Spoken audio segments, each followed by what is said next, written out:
Hi everyone. We're getting more and more complex as we progress through this course to taking all of the ideas we've learned about, maybe in previous courses, in our life experiences, and our classroom experiences, but then also the things we've been learning about in this class to get more and more complex and kind of more realistic in how we think about developing and selecting intervention plans and then knowing if it's working for a student and so on.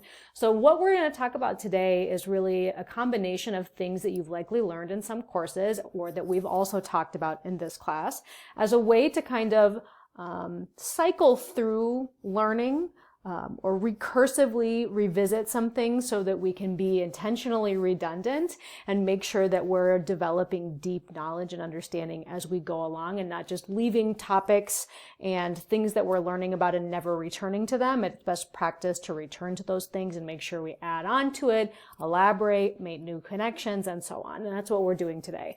So we're still considering the idea of how we develop, identify, evaluate, and compare effective practices for students and know if they're effective once we start implementing. And so in this case, the reminder is we're thinking about how we've learned that when we are dealing with behaviors, and especially students who are maybe identified as having autism spectrum disorder, but anyone with an emotional or behavioral disorder, such as an emotional disturbance, would likely have a functional behavioral analysis that would be completed to understand the functions of their behaviors. And one of the reasons that we do that is because then we're able to think about what part of that A antecedent, B the behavior, or C consequence can we sort of intervene or interrupt, and sometimes it might be multiple, but this visual shows you the idea that when we start thinking about programming, not only are we thinking about evidence-based practices, but when we have access to FBA information for students' function of their behavior, we're able to say, are there things in the setting that I can manipulate? And the idea being, I would rather minimize the likelihood that that behavior will occur at all than wait for it to occur and try to change the behavior after the fact.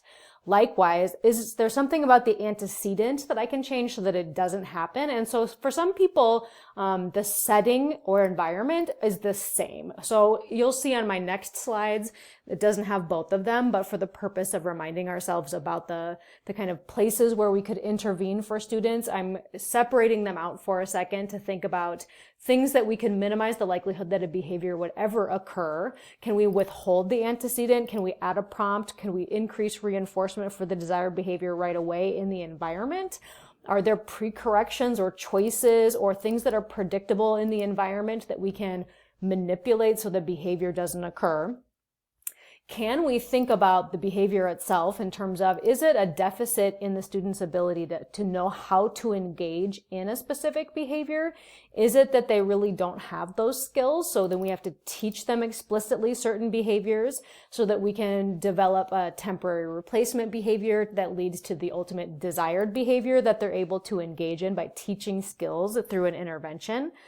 Or is it some combination of then adding consequences where we're increasing the reinforcement of a behavior? So we're going to reinforce our desired behavior or our replacement behaviors to increase their likelihood. And then we're going to ignore or quote unquote punish or decrease the likelihood that the undesired behaviors are engaged in. And any combination of these things is what we think about when we're developing a plan. So getting a little bit more specific, and you'll notice there's only 3 little squares here instead of 4 this time. Like I said, the environment or setting and antecedents many times go hand in hand. So many people think of those as the same thing, which is the antecedent. So is there a way when we're developing interventions and strategies to think about the behaviors or needs of students that have behavioral needs, that we can think about the antecedent? Are there ways we prevent the occurrence of the behavior? Because we would really like to do that. We don't want them to engage in that behavior. So are there things we can do in the antecedent or environment that would make it so that the behavior never occurs? And can that be intentionally done because we know the function of the behavior? Instructional strategies, do we have things that we can teach so that we can shape the behavior into that desired behavior over time, because we know it's a skill deficit, that they need to engage in practice opportunities and social skill development, or practice opportunities for a skill that they maybe don't yet have in a school environment? And then are there ways to increase the occurrence of a desired behavior and decrease the things that we don't want to see through manipulating the consequences in our ABC analysis? So what happens after the behavior to either increase or decrease its likelihood of reoccurrence? So let's look at a mini case study to help us think about this for a second. So in this mini case study, Adam is a student that when he's told he has to wait for a preferred activity or wait in general, he engages in some undesired behaviors such as screaming, hitting, kicking, and destroying property. After the behavior, staff immediately allow him to engage in his favorite activity, in some cases because those behaviors are so extreme, screaming, hitting, kicking, and destroying property, then in order to, once he gets started engaging in those behaviors, to stop him from engaging in those behaviors, he's allowed to do what it is that he actually wants to do. So inadvertently, what's happening in this scenario is that those behaviors are being rewarded. So in the future, Adam continues to engage in those behaviors whenever he's told to wait, because now he doesn't have to wait, because instead he's able to get what he wants when he engages in these behaviors, right? So when we look at the breakdown of this example in terms of sort of the function of behavior, simplified, of course, everything we do in these kind of sessions is a little bit simplified for the sake of learning. But when we're thinking about ABC analysis or the function of this behavior, let's see that being told to wait or being told no about something leads to what we'll just simplify down to being a tantrum, so that he is given what he wants.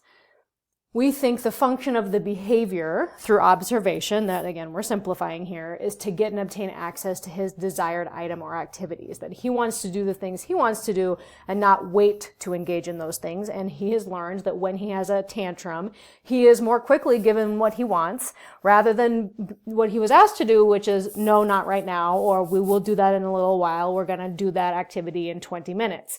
So we think the function of the behavior is to get or obtain a desired item or activity. So if that's the function of his behavior, let's just think for a second that the probable function of his behavior is to get or obtain what he wants when he wants it. And maybe sometimes that is also the attention from a preferred person, right? So it could be fairly complex. So how do you begin to start to think about manipulating those things we said when we're trying to build an intervention? So the environment or antecedent, whether or not we need to provide services and interventions and skill building instructional opportunities, and or a combination of that, and consequences to either reinforce or reduce the likelihood he's engaging in these behaviors. So then what you might come up with, and this is just a very simple version again, is if you want to use this as a structure to kind of help yourself think through which of these make the most sense, and hopefully you would be filling these boxes with evidence-based practices that you're using from all the resources that you've been getting access to throughout these modules up until this point, you're able to say, well, an antecedent manipulation is a visual schedule, so he knows, the things he's going to do in a day, but it's also making sure that there's a predictable routine, because that's going to play a role in whether or not he knows that he has to wait for something. You can provide choices. You can prompt him to engage in the change that's going to happen or the need to wait. You can role play and actually practice those instructional opportunities. You can provide social skill instruction in intensive situations. So that's kind of in the instructional strategy category.